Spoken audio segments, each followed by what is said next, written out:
La maman de Claire, Anne, lui a envoyé un SMS. « Nous allons appeler l'anniversaire de ton fils, Lucas. On essaie d'économiser. » Claire a répondu « Je comprends. » Le lendemain, elle a vu leur direct sur les réseaux sociaux. Des cadeaux de fête géants partout pour les filles de sa sœur, Chloé. Son fils a dit doucement « On dirait qu'ils m'ont encore oublié. Je viens de leur couper les vivres. » À 9h du matin, son père, Marc, était sur son perron à crier. Lucas avait 10 ans. Une décennie entière. Il était si fier. Il n'arrêtait pas de dire aux gens « J'ai 2 chiffres maintenant », comme si c'était un club secret auquel seuls les plus grands avaient accès. Claire riait à chaque fois, se souvenant du temps où il lui arrivait à peine aux genoux, courant après les bulles dans le jardin. Maintenant, il n'était qu'un grand corps plein d'idées. Un garçon de 10 ans qui aimait toujours les dinosaures et croyait au meilleur chez les gens, surtout sa famille. Ils avaient préparé la fête ensemble pendant des semaines. Il a dessiné les invitations. Elle les a imprimées. Il voulait une chasse au trésor sur le thème des dinosaures, alors son mari, Paul, a construit de petits nids avec de faux œufs un peu partout dans le jardin. Il y avait des mini cupcakes volcans, un bar à pizza et ce gâteau au verre gélifié dont il n'arrêtait pas de parler. Tout devait être vert, même la limonade. La liste des invités était petite mais importante. Des amis de l'école, quelques voisins, ses beaux-parents et sa propre famille. Anne et Marc, sa sœur Chloé et ses filles, Sophie et Emma. Ils avaient envoyé les invitations tôt. Ses parents avaient répondu « oui ». Chloé avait envoyé un pouce levé et dit que les filles étaient excitées. Claire ne s'attendait pas à ce que quelque chose tourne mal. Lucas non plus. Mais au fur et à mesure que les minutes passaient, toutes les voitures qui arrivaient n'étaient pas les leurs. Lucas jetait des coups d'œil vers la rue. Puis il courait rejoindre ses amis, faisant semblant de ne pas regarder. Il lui a demandé une fois, au milieu de la décoration de sa table de gâteaux, si elle pensait que mamie apporterait ses cookies aux pépites de chocolat comme l'année dernière. Elle lui a dit, probablement, mais elle savait déjà, d'après leur absence de réponse ce matin-là, le silence. Elle le sentait dans son estomac, alors elle a continué de sourire. Pour lui, pour les enfants. Ce n'est qu'après l'arrivée du dernier invité et le début de la découpe du gâteau qu'elle l'a accepté. Il ne viendrait pas. Pas d'appel, pas d'excuses, juste le silence. Après que les bougies aient été soufflées et la chasse au trésor terminée, Lucas s'est assis pour ouvrir ses cadeaux. Il a remercié tout le monde comme il le lui avait appris. Puis, en pliant un sac cadeau, il a regardé ses genoux et a dit si doucement qu'elle l'a à peine entendu, on dirait qu'ils m'ont encore oublié. Cela a failli la briser. Quand elle a eu un moment seule, elle a vérifié son téléphone. Un seul SMS de sa mère, envoyé à 9h12 du matin, des heures avant le début de la fête, nous allons appeler l'anniversaire de Lucas cette année, on essaie d'économiser. Pas d'excuses. Pas de mention d'un report. Rien. Elle l'a fixé, ne sachant même pas ce qu'elle lisait. La même femme qu'elle avait aidée toute l'année. Payer leurs factures de plomberie, réparer les marches arrière, envoyer des courses quand son père était au chômage. Maintenant, elles appellent l'anniversaire de son petit-fils comme si c'était un événement facultatif.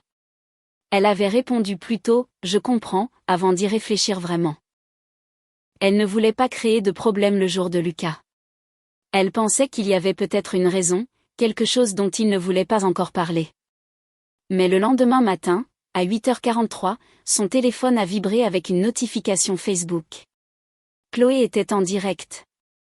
Elle a appuyé, encore à moitié endormie, et voilà. Des guirlandes, des paillettes, des ballons roses partout. Une installation complète dans le jardin de ses parents. 2 énormes gâteaux, l'un avec des licornes, l'autre en forme de couronne. Sophie ouvrait un nouveau vélo. Emma avait une tablette. Sa mère distribuait des sacs cadeaux comme si c'était Halloween. Son père filmait le tout comme s'il était le fier réalisateur d'un chef-d'œuvre familial. C'était une fête d'anniversaire, une énorme, pour les filles, les mêmes personnes qui n'avaient pas eu d'argent pour venir 20 minutes voir Lucas avaient organisé une fête digne de Pinterest le lendemain même. Elle n'a rien dit au début. Elle a juste tendu son téléphone et a laissé son mari regarder. Il a posé son café et a dit une seule chose, ça suffit. C'est fini. Plus de factures.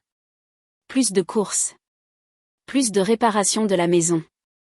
S'ils ne peuvent pas être là pour notre fils, ils n'auront plus notre soutien.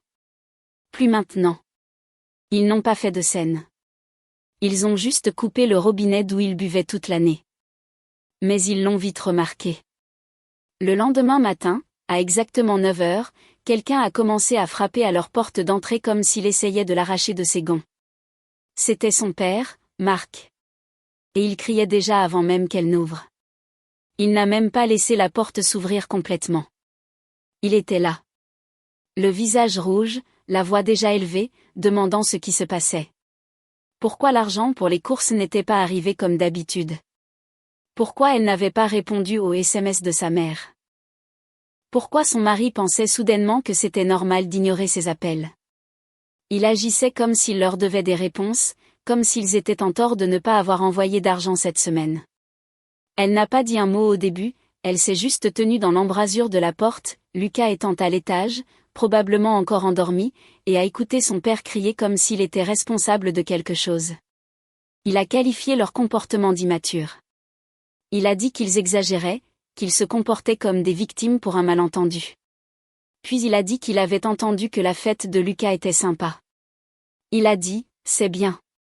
Au moins le garçon a eu quelque chose. C'est ce qui a fait venir son mari à la porte. Il a demandé à son père pourquoi ils avaient menti. Pourquoi il leur avait dit qu'ils ne pouvaient pas se permettre de venir. Qu'ils ne pouvaient même pas acheter un cadeau à 5 €, puis qu'ils avaient organisé une fête complète avec des cadeaux débordant de la table. Pourquoi ils n'avaient pas juste dit la vérité? Que Lucas n'était pas si important. Son père a levé les yeux au ciel. Il a dit que ce n'était pas comme ça. Il a dit, ces filles sont juste plus faciles à célébrer et Lucas n'a pas besoin de tout ça de toute façon. Il tatoua aussi. Il le voulait comme un compliment. Elle s'est sentie mal. Son mari lui a dit que le train de l'argent était terminé, que désormais il pouvait appeler quelqu'un d'autre pour leur réparation de pelouse, leurs factures, leurs ordonnances. Il s'était plié en 4 pour eux pendant des années, et en retour il ne pouvait pas faire 20 minutes de route pour un garçon qui les adorait. Son père a même essayé de la culpabiliser, puis a dit après tout ce que nous avons fait pour toi, Claire, comme si c'était elle l'ingrate, comme si elle n'avait pas été celle qui maintenait cette fausse version de la famille ensemble. C'est à ce moment-là qu'elle a enfin parlé. Elle lui a demandé calmement, as-tu oublié l'anniversaire de Lucas, ou est-ce que tu t'en fichais tout simplement? Il n'a pas répondu, il l'a juste fixé comme s'il s'attendait à ce qu'elle pleure ou qu'elle se rétracte. Comme elle ne l'a pas fait, il a reculé les marches, marmonnant quelque chose sur le regret, et est parti en voiture. Elle a fermé la porte et n'a pas bougé pendant un long moment. Plus tard ce jour-là, elle a trouvé Lucas dans sa chambre en train de jouer avec un jouet que son oncle lui avait donné. Il a levé les yeux et a demandé si mamie et papy étaient fâchés contre eux maintenant. Elle a dit, non, ils avaient juste besoin d'espace. Il ne l'a pas cru. Elle le voyait dans ses yeux. Cette nuit-là, elle et son mari se sont assis à la table de la cuisine tandis que le lave-vaisselle ronronnait en arrière-plan.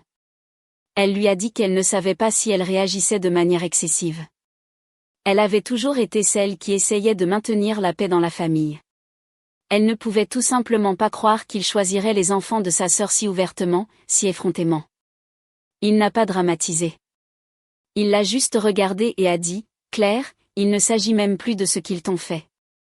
Il s'agit de ce qu'ils lui font à lui. Et il avait raison. Elle était tellement habituée à encaisser les coups qu'elle n'avait pas réalisé que cela ne la touchait plus seulement elle. Lucas avait toujours remarqué la différence, mais il était poli. Trop poli. Quand les filles recevaient des cadeaux surprises et qu'il recevait un haussement d'épaule, quand Emma était félicitée sur Facebook pour avoir remporté la 2e place de son concours d'art, et que le nom de Lucas n'était même pas mentionné après qu'il ait gagné le concours de sciences. Quand Sophie a chanté un couplet de « Ah ! Vous direz-je, maman » et qu'on leur a apporté des fleurs. Mais la pièce de théâtre scolaire de Lucas est passée sans un seul SMS d'eux. Il n'était pas amer, mais il devenait plus silencieux. Et cela l'effrayait plus que tout. Alors, ils ont tout arrêté. Ils ne l'ont pas annoncé. Ils n'ont pas discuté ni supplié. Ils ont juste arrêté. L'argent, les services, les trajets, le paiement des factures, le fait de se montrer quand il ne le faisait pas. Ils l'ont vite remarqué. Et puis quelques jours plus tard, quelque chose d'inattendu est arrivé. Chloé est arrivée chez eux. Pas d'appel, pas d'avertissement, juste son monospace qui se garait dans l'allée. Elle est sortie avec Sophie et Emma, toutes deux tenant quelque chose, une boîte emballée et une petite carte. Elles avaient l'air nerveuses. Elle aussi. Claire a ouvert la porte et Chloé n'a pas souri. Elle n'a pas fait de blague ou agi avec désinvolture. Elle a juste dit doucement, « Je peux te parler ?» Claire a ouvert la porte et les a laissés entrer sans un mot. Chloé avait l'air différente, fatiguée d'une manière qu'elle n'avait jamais vue auparavant. Pas physiquement exactement, mais comme si elle portait quelque chose qui commençait à l'écraser. Ses filles étaient silencieuses, accrochées à chaque côté d'elle. Sophie avait une boîte emballée avec un ruban vert brillant. Emma tenait une petite enveloppe. Aucune d'elles ne la regardait dans les yeux. Claire leur a dit que Lucas était à l'étage et a proposé du café. Chloé a dit non, juste qu'elle avait besoin d'une minute pour parler. Elles se sont assises dans le salon pendant que les filles allaient caresser le chien. Et pendant quelques secondes, personne n'a rien dit. Puis Chloé a pris une profonde inspiration et a dit « Je ne suis pas venue à la fête de Lucas parce que je ne pouvais pas. Je voulais. J'étais prête, mais je ne pouvais pas. J'ai attendu. » Elle a baissé les yeux sur ses mains et a dit qu'elle avait des douleurs à la poitrine depuis quelques semaines. Une oppression, un essoufflement. Elle est allée aux urgences. Puis ils l'ont envoyée aux urgences. Plus de tests. Ils pensaient que c'était peut-être son cœur. Elle n'avait rien dit à personne. Ni à sa mère, ni à son père, ni à Claire. Pas même à son mari au début. Elle a dit qu'elle était assise dans sa voiture le matin de l'anniversaire de Lucas avec son cadeau sur le siège passager, habillée et prête à partir. Mais elle se sentait incapable de bouger, incapable de sortir, incapable de faire semblant que tout allait bien alors qu'elle ne savait pas si c'était le cas. Et puis elle l'a manqué. Elle pensait pouvoir arranger les choses le lendemain. Elle a dit aux filles qu'elles avaient déposé le cadeau après un rapide arrêt chez sa mère et son père. Il les avait invitées à une petite réunion dans le jardin. Rien de grand ou du moins c'est ce qu'ils avaient dit. Puis elle est arrivée. Les décorations pastel étaient partout. Un château gonflable licorne, des rangées de cadeaux emballés, une table de desserts empilée. Ses parents avaient tout donné. Elle a dit que cela ne ressemblait pas à une fête surprise. Cela semblait planifié, coordonné, et pas une seule fois, il ne lui avait dit qu'ils appelaient l'anniversaire de Lucas pour la préparer. Elle a confronté sa mère discrètement à part pendant que les filles jouaient. Elle a demandé pourquoi il n'était pas venu à la fête de Lucas. Et sa mère lui a dit mot pour mot, parce que c'est un garçon. Les garçons n'ont pas besoin de tout ça. Tu sais comment Claire est. Elle exagère tout. C'est à ce moment-là que Chloé est partie. Elle leur a dit qu'elle ne se sentait pas bien et n'est pas restée pour le gâteau ou les cadeaux. Elle a dit qu'elle se sentait mal, non pas à cause de la douleur à la poitrine, mais à cause de la façon dont il parlait de son fils, comme s'il était un inconvénient, une case qu'il ne voulait pas cocher. Elle l'a regardé alors et a dit qu'elle aurait dû lui dire plus tôt. Qu'elle leur avait trouvé des excuses trop longtemps, qu'elle pensait que les choses changeraient peut-être une fois que les enfants seraient plus grands, mais maintenant elle voyait qu'elle n'allait pas changer. Il ne se souciait tout simplement pas de Lucas comme il se souciait de ses filles. Puis elle s'est levée et a appelé Lucas. Il est venu lentement, incertain. Quand il a vu Sophie et Emma, il a gelé pendant une demi-seconde, puis leur a fait un sourire timide. Sophie lui a tendu le cadeau. Emma lui a donné l'enveloppe. Il a d'abord ouvert la carte, dessinée à la main avec des paillettes, des cœurs et une note qui disait « À Lucas, le meilleur cousin du monde. Tu nous as manqué. Nous t'aimons. » Il n'a pas dit grand-chose, il les a juste serrées toutes les deux. Puis tous les trois ont couru vers la salle de jeu comme si rien de la semaine précédente ne s'était passé. Le son de leur rire a flotté dans le couloir, doux et facile. Chloé et Claire sont restées dans le salon. Elle lui a demandé si elle voulait qu'elle parle à sa mère et son père à nouveau. Non pas pour se disputer, juste pour les faire comprendre. Claire lui a dit qu'elle ne savait pas s'ils étaient capables de comprendre, mais elle lui a aussi dit qu'elle ne l'arrêterait pas. Plus tard cette nuit-là, après leur départ, Claire a trouvé la boîte cadeau dans la chambre de Lucas. À l'intérieur se trouvait une petite plaque en bois avec les mots « Meilleur cousin du monde », peints en vert et violet. On aurait dit qu'ils y avaient travaillé pendant des jours. Lucas dormait, un bras dessus comme si c'était de l'or. C'était la première nuit depuis longtemps qu'elle ressentait quelque chose qui ressemblait à la paix. Mais 2 jours plus tard, Chloé l'a appelée. Sa voix était basse et plate quand elle l'a dit « Je leur ai parlé. J'aurais préféré ne pas le faire. » Chloé l'a appelée le lendemain matin de cette belle soirée comme si quelque chose s'était brisé. Elle l'a entendu dès la première seconde. Pas de bavardage, pas d'hésitation. Je leur ai parlé. Elle a dit, je n'aurais pas dû, Claire. Je n'aurais vraiment pas dû. Elle y était allée seule. Elle avait laissé les filles à la maison avec son mari. Elle n'avait dit à personne qu'elle y allait. Elle a juste conduit directement chez leurs parents et est entrée par la porte arrière comme ils le faisaient quand ils étaient enfants.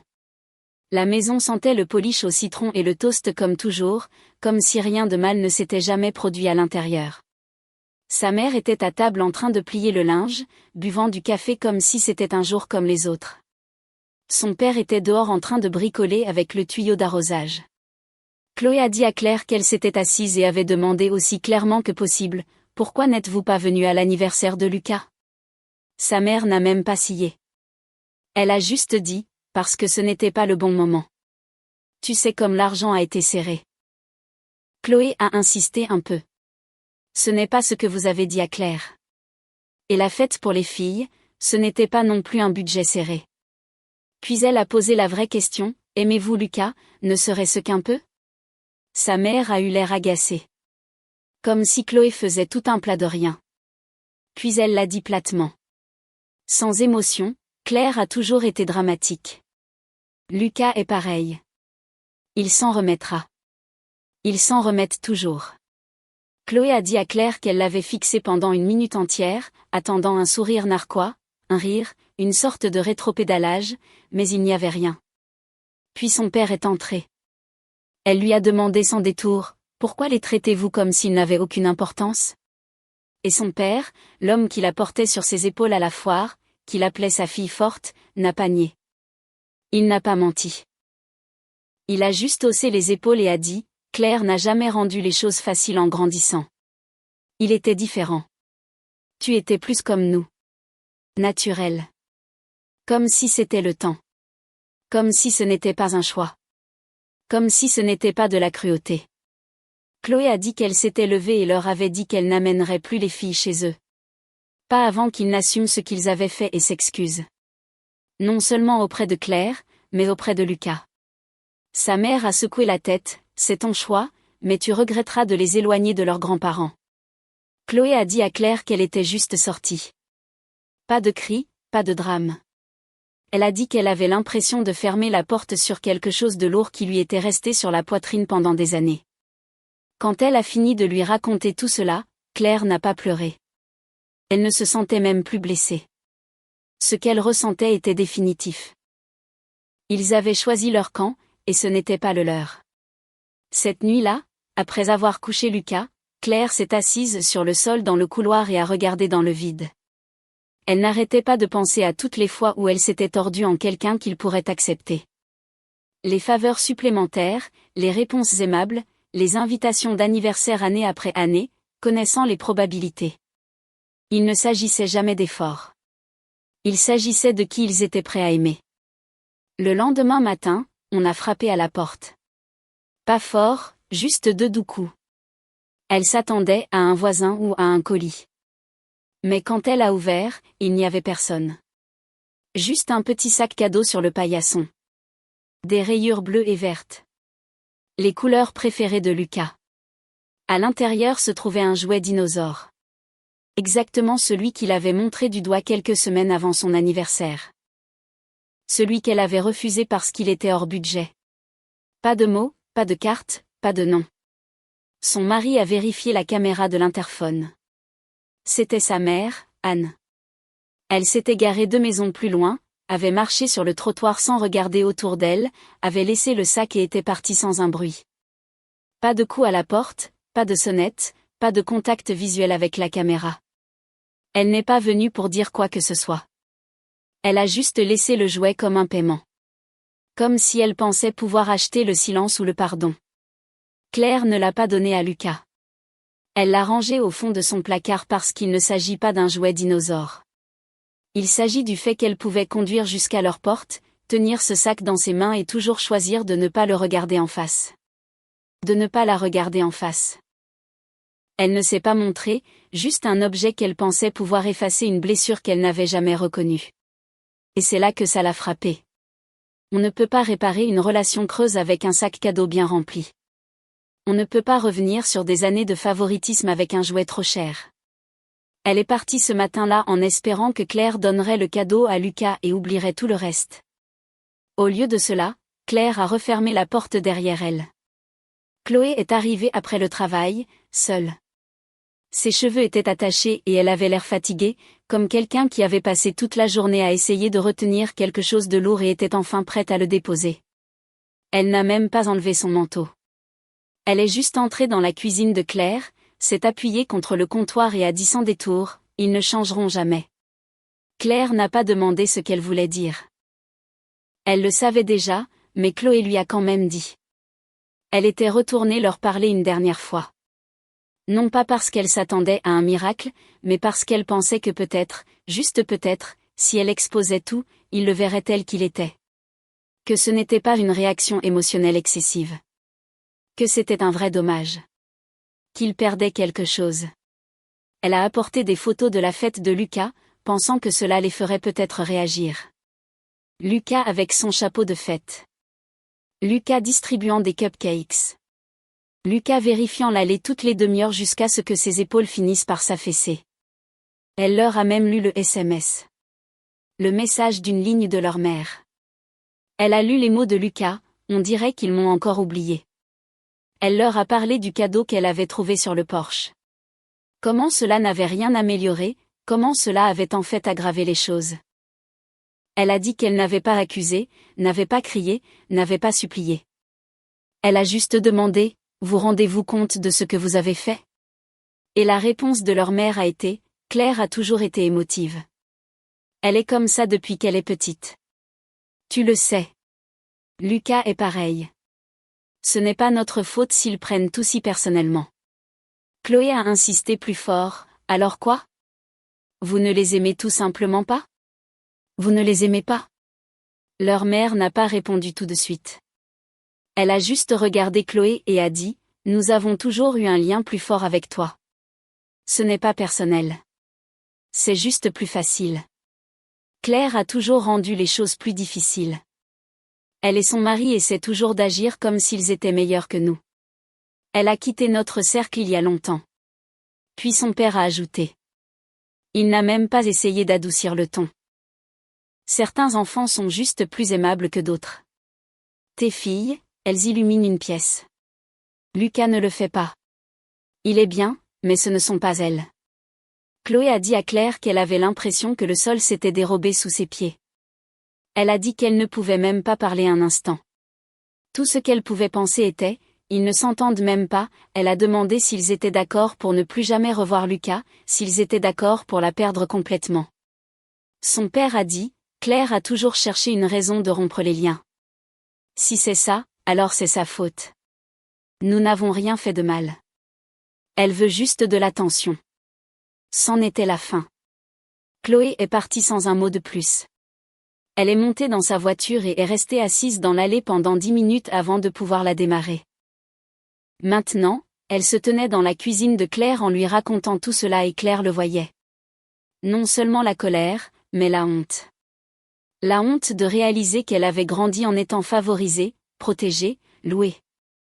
Alors que Claire avait été critiquée en arrière-plan, elle a dit alors quelque chose qui a pris Claire au dépourvu. Je crois que je voulais tellement qu'ils aiment Lucas parce qu'au fond je savais qu'ils ne t'avaient jamais vraiment aimé comme ils auraient dû. Et j'avais peur qu'ils le refassent, que je resterais là à regarder ça arriver aussi à ton enfant. Je ne le ferai pas. Je ne ferai pas ça. Puis elle s'est assise et lui a posé la question la plus difficile de toutes, veux-tu toujours les avoir dans ta vie même après avoir su cela? Et Claire n'a pas eu à y penser. Plus maintenant. Elle a dit, non. Cette nuit-là, Chloé a amené les filles. Elles n'ont pas parlé des grands-parents. Elles n'ont pas demandé où ils étaient. Elles ont juste serré Lucas dans leurs bras, lui ont donné un nouveau dessin qu'elles avaient fait et l'ont entraîné dans un jeu qu'elles avaient inventé sur le champ. Quelque chose avec des dinosaures extraterrestres et des boucliers invisibles. Claire les a regardés à travers la moustiquaire, courant pieds nus sur l'herbe, se poursuivant dans le jardin comme s'il n'y avait pas de passé. Juste maintenant. Plus tard, quand ils ont couché Lucas, il a demandé, « Mamie est-elle toujours fâchée contre moi ?» Claire s'est agenouillée à côté de lui et a dit la vérité, elle n'est pas fâchée. Elle ne sait juste pas comment être une bonne mamie.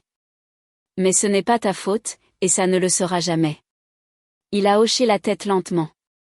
Puis il l'a regardée droit dans les yeux et a dit, « Ne sois pas triste, maman. Je suis en colère aussi, mais nous sommes mieux sans eux, n'est-ce pas ?» Claire a souri et a dit, « Oui, mon chéri. Nous le sommes. » Et cette nuit-là, elle y a cru de tout son cœur. Après tout, elle n'arrêtait pas d'attendre que la culpabilité la frappe. Cette douleur profonde qu'elle ressentait à chaque fois qu'elle fixait une limite avec ses parents. Mais elle n'est jamais venue. Pas après ce qu'ils avaient dit à Chloé. Pas après les années de silence envers Lucas, brisées seulement par des jouets emballés de culpabilité et des excuses à moitié sincères.